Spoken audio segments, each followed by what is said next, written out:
जय मां शारदे। आज बोर्ड का एग्जाम स्टार्ट हो गया है।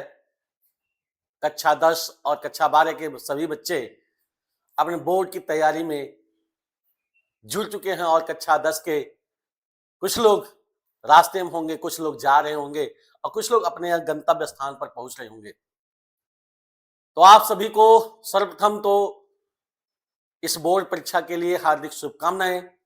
आप सभी लोग अच्छे से पेपर दें और आप सभी लोग उस पेपर में अच्छे अंक प्राप्त कर सकें, जिससे आप अपने विद्यालय का और अपने परिवार का नाम रोशन करें।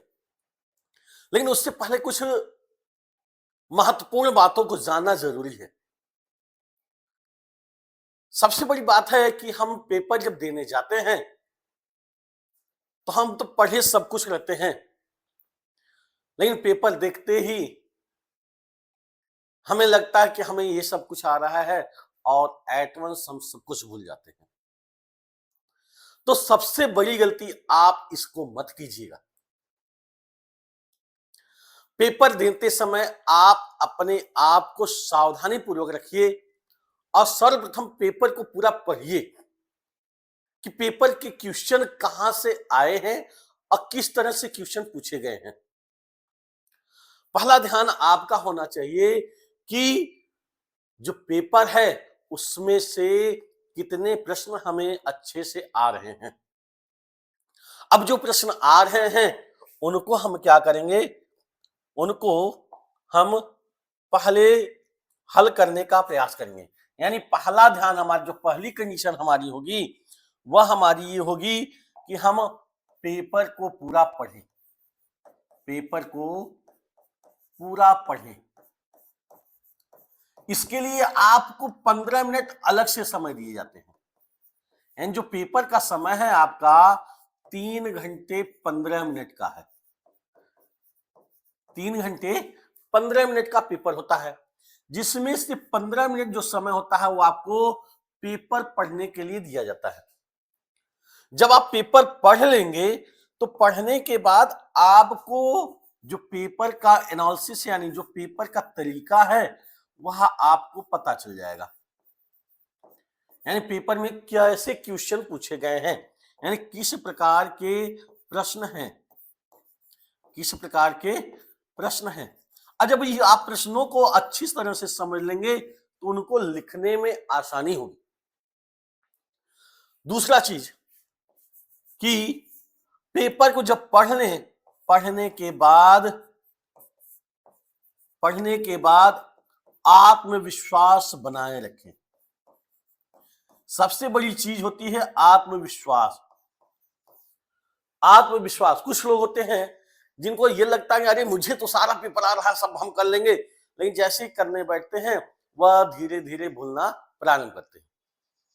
तो हमें क्या करना चाहिए, पढ़ने के बाद जब पेपर हमने पढ़ लिया तो अपना आत्मविश्वास बनाए रखना चाहिए, जिससे हमें वो भी क्वेश्चन याद हो जाते हैं कि जो हमने अपने मतलब लाइफ में एक दो बार हमने किसी से सुना है या पढ़ा है, वो सभी भी याद आने लगते हैं। तीसरी कंडीशन क्या है कि हम उन प्रश्नों को लिखना प्रारंभ करें, उन प्रश्नों को लिखना प्रारंभ करें जो हमें अच्छे से आ रहे हैं। उन प्रश्नों को लिखना प्रारंभ करें जो अच्छे से आ रहे हैं, यानी जिस पर हमारी पकड़ बहुत अच्छी हो। यानी वह प्रश्न जिसको हम बहुत अच्छी तरह से जानते हो, जिस पर हमारी बहुत अच्छी पकड़ हो। इससे क्या होता है कि जब एग्जामिनर आपकी कॉपी चेक करेगा तो आपके प्रश्नों को देखेगा, और जब प्रश्नों को देखेगा कि आपने बड़े कॉन्फिडेंस के साथ उन प्रश्नों को किया है तो वह अच्छे अंक भी देगा, और आप बाद के क्वेश्चन को अगर आपने बना के लिखा है तो उस पर भी आपको अच्छे अंक प्राप्त होने की संभावना बढ़ जाती है। ये तो 3 कंडीशन शुरुआती हो गए। फिर आपका चौथा कंडीशन क्या होना चाहिए, चौथे कंडीशन में आपका होना चाहिए कि हम जो प्रश्नों को कर रहे हैं, जो प्रश्नों को हल कर रहे हैं, प्रश्नों को हल कर रहे हैं उनमें कुछ महत्वपूर्ण टॉपिक होंगे, महत्वपूर्ण हेडिंग होते हैं, महत्वपूर्ण टॉपिक या महत्वपूर्ण हेडिंग होती है, उनको अंडरलाइन, उनको अंडरलाइन करना ना भूलें। जैसे हमने क्या लिखा, हिंदी का पेपर है, अगर हिंदी के पेपर में हमने लिखा जीवन परिचय, क्या लिखा भैया, जीवन परिचय, और जब जीवन परिचय लिख रहे हैं तो जीवन परिचय में हम लिखते हैं उनकी भाषा शैली, किसी कवि का या किसी लेखक की भाषा शैली को हम लिखते हैं। तो जो भाषा शैली है वह भाषा शैली, मान लिया हमने ब्रज, उनकी भाषा शैली क्या, ब्रज, तो यहां पर आप अंडरलाइन कर देंगे तो एग्जामिनर को भी देखने में अच्छा लगेगा कि बच्चा ने उन टॉपिकों पर अंडरलाइन किया है जो इसके लिए बहुत महत्वपूर्ण होते हैं। दूसरी चीज, उनको रचयिता अगर लिख रहे हैं हम, यानी रचना लिख रहे हैं, तो रचना में भी जो भी रचना लिख रहे हैं उस पर अंडरलाइन कर देंगे तो वह एक आपका शोभनीय चीज हो जाएगा। हिंदी में ही एक शब्द आता है निबंध। निबंध हिंदी में अधिकतर हिंदी और इंग्लिश दोनों में पूछे जाते हैं। ये निबंध हिंदी और इंग्लिश दोनों में पूछे जाते हैं। तो जब हिंदी और इंग्लिश दोनों में निबंध पूछे जाते हैं, ऐसे पूछे जाते हैं, तो निबंध में कुछ कोटेशन हमें डालनी चाहिए, कुछ कोटेशन डालनी चाहिए। अब निबंध जो लिख रहे हैं आपको टॉपिक दिया रहता है, उस टॉपिक के आधार पर आपको निबंध लिखने होते हैं। तो निबंध लिखने से पहले हमें ध्यान देना चाहिए, हम सर्वप्रथम निबंध में क्या लिखते हैं भैया, प्रस्तावना लिखते हैं। तो प्रस्तावना लिखने से पहले हमें क्या लिखना चाहिए, रूपरेखा, यानी उसकी रूपरेखा क्या है, प्रस्तावना है, किस विषय पर बताया गया है, उसकी अवस्था क्या है, इन सभी टॉपिकों को 5-6 टॉपिकों में आपको दिए रहेंगे, उन टॉपिकों के माध्यम से आपको निबंध लिखना है। और जब आप निबंध लिखेंगे तो बीच बीच में आप एक कोटेशन दे देंगे, किसी महत्वपूर्ण व्यक्ति का कोटेशन, या कोई दोहा दे देंगे, या कोई चौपाई दे देंगे, या कोई कविता रूपी कोटेशन दे देंगे, तो वह निबंध आप वह जो कोटेशन होगा वह आपके निबंध को बहुत अच्छा बना देगा और एग्जामिनर भी खुश होगा और आपको अच्छे अंक प्रदान करेगा।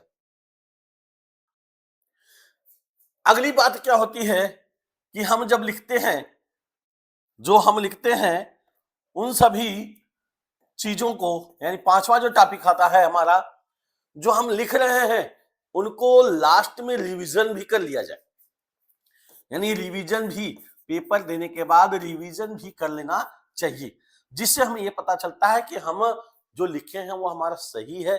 कुछ बातें ऐसी होती हैं जो हमें बाद में याद आती है, तो हम रिवीजन के दौरान उन सभी चीजों को हम लिख सकते हैं। छठा बात आपकी यहां जो आती है वह क्या होती है कि घबराना नहीं चाहिए।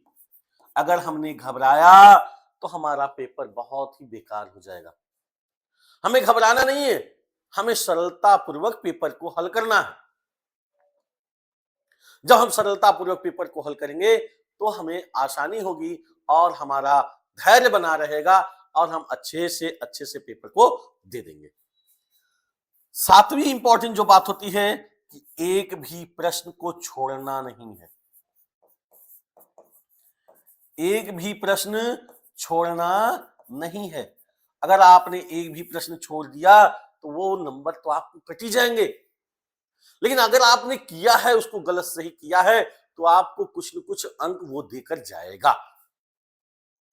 तो कोशिश करना है कि एग्जाम देते समय हम जितने भी प्रश्न हैं बोर्ड के एग्जाम में, जितने भी प्रश्न आए हैं, उन सभी प्रश्नों को करना अनिवार्य है। एक भी प्रश्न को हम छोड़े ना, ठीक है। अब जो मोस्ट इंपॉर्टेंट बात आती है आपकी, सबसे ज्यादा मोस्ट इंपॉर्टेंट बात आती है कि हम सुंदर लेख में लिखें, सुंदर लेख में लिखें, और सुंदर लेख के साथ साथ टाइम मैनेजमेंट का भी ध्यान रखना पड़ता है।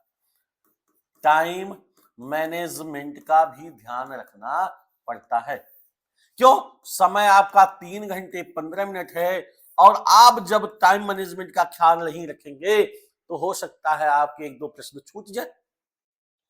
क्यों? क्योंकि बोर्ड के एग्जाम में आप जब जाएंगे भैया तो सबसे पहले आपको कॉपी भरना पड़ जाएगा।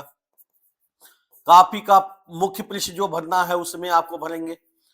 मुख्य पृष्ठ में गलती मत कीजिएगा, वहां पर आपको रोल नंबर भरने हैं, कॉलेज का कोड भरना है, कॉलेज का कोड भरना है और कॉलेज का नाम भरना है, कॉलेज का नाम भरना है, प्रश्न पत्र संख्या भरनी है, प्रश्न पत्र के विषय में भरना है। तो इन सभी चीजों को जब आप लिखेंगे तो आपके 2 से 5 मिनट समय चले जाएंगे। 2 से 5 मिनट की समय चले। फिर आपका OMR सीट होगा। OMR सीट यानी कक्षा 10 में OMR सीट के लिए है तो उसमें 20 प्रश्न आते हैं।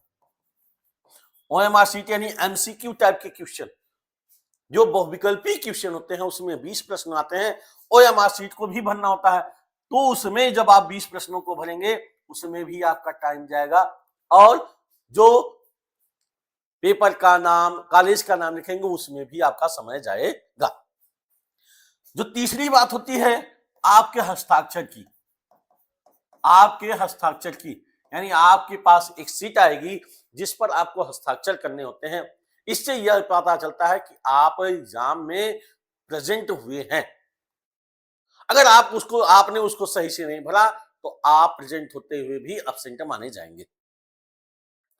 तो इन सभी चीजों को ध्यान रखना जरूरी है। इसलिए हमारा सबसे मोस्ट टॉपिक हो जाता है टाइम मैनेजमेंट।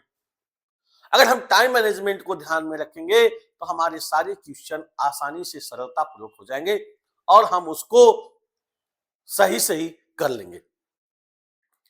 इन सभी बातों को ध्यान रखते हुए आप प्रश्नों को हल करेंगे। और अगली बात जो है आपकी 9वां टॉपिक जो है कि आप जब प्रश्न को हल करेंगे तो प्रश्नों को हल करते समय क्या लिखते हैं हम? प्रश्नोत्तर। प्रश्नोत्तर संख्या बीच में यानी ऊपर रखेंगे। अब उसके बाद जो आपका प्रश्न लिखना है, उत्तर लिखना है, उस उत्तर को हम लिखेंगे तो हमें देखने में भी अच्छा लगता है, एग्जामिनर को चेक करने में भी अच्छा लगता है। लास्ट पॉइंट आपको हम बता रहे हैं कि आप सभी पृष्ठ पर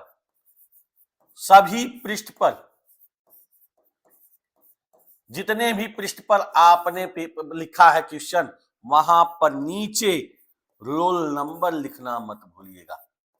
रोल नंबर अवश्य लिख लीजिएगा। इससे क्या होता है कि आपकी कॉपी अगर बदली भी जा सके तो भी कोई बदल ना सके। यह रोल नंबर आपकी पहचान बताता है कि आपकी कॉपी आप ही की है।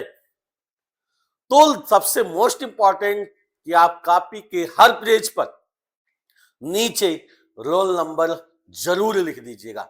और अंत में जब आप हमने समाप्त कर दिया है, जहां पर आपका समापन हो गया है, वहां पर मोटे अक्षरों में अपना रोल नंबर लिखना रोल नंबर अपना जरूर लिखिएगा। ये आपके लिए बहुत ही महत्वपूर्ण साबित होगा। यदि आपने इन 10 बातों को ध्यान में रखा तो आप निश्चित ही अच्छे अंक प्राप्त करेंगे और अच्छे से अच्छे अंक लेकर चले आएंगे। अब गणित में कुछ बच्चे गलत कर देते हैं। तो गणित में हमें, अगर गणित का पेपर है तो गणित के पेपर के समय हमें ध्यान रखना है कि जो हम सवाल लगाते हैं तो सवाल जहां पूछता है तो वहां हम लिखते हैं सॉल्यूशन, और जहां पर हमें सिद्ध करने की बात आती है तो वहां 3 टॉपिक ध्यान रखना है सिद्ध करने वालों के लिए। तो सिद्ध करने वाले पहले क्या लिखना होता है? ज्ञात है या दिया है, ज्ञात है या दिया है। दूसरा टॉपिक हमारा क्या है? सिद्ध करना है। क्या सिद्ध करना है? उन सभी चीजों को लिखना होता है। क्या सिद्ध करना है? उन सभी चीजों को लिखना होता है। और तीसरी जो मोस्ट इंपॉर्टेंट बात होती है, हमें लिखना है उपपत्ति। जहां पर सिद्ध करने की बात आ जाए, प्रूफ करने की बात आ जाए, वहां पर इन तीनों टॉपिकों को आप जरूर लिखिएगा। इससे आपके प्रश्न को हल करने की जो कैपेसिटी है वो बहुत ही आसान हो जाती है। और जहां पर चित्र का उल्लेख किया गया है वहां पर चित्र अवश्य बनाइएगा, चित्र अवश्य बनाइएगा। कुछ बच्चे क्या करते हैं कि 1 नंबर के क्वेश्चन पूछा है तो उसमें लॉन्ग टाइप का क्वेश्चन लिख देते हैं, 2 नंबर का पूछा है तो लॉन्ग टाइप का। तो आपको जो क्वेश्चन पूछा जा रहा है, जितने नंबर तक का पूछा जा रहा है, नहीं सपोज दैट 1 नंबर का पूछा गया है तो आपको लगभग 50 वाक्यों में ही, 50 शब्दों में ही लिखना है, 50 शब्दों में ही लिखना है, 50 शब्दों से ज्यादा नहीं, लेकिन उसकी मूल तथ्य को लिखना है जो पूछ रहा है, मूल तथ्य को लिखना है, जो पूछ रहा है केवल उसी को लिखना है, अन्य दूसरी बातों को आपको लिखना नहीं है। यदि आप इन सभी बातों को ध्यान रखेंगे तो आपका समय भी बचेगा और आप आसानी से प्रश्न पत्र को हल कर लेंगे। तो ये सभी जो मैंने आपको 10 और 11 बातें आपको बताई, अगर आप इन सभी का पालन करेंगे तो आप निश्चित ही अच्छे अंक प्राप्त करेंगे। इसी के साथ आप सभी को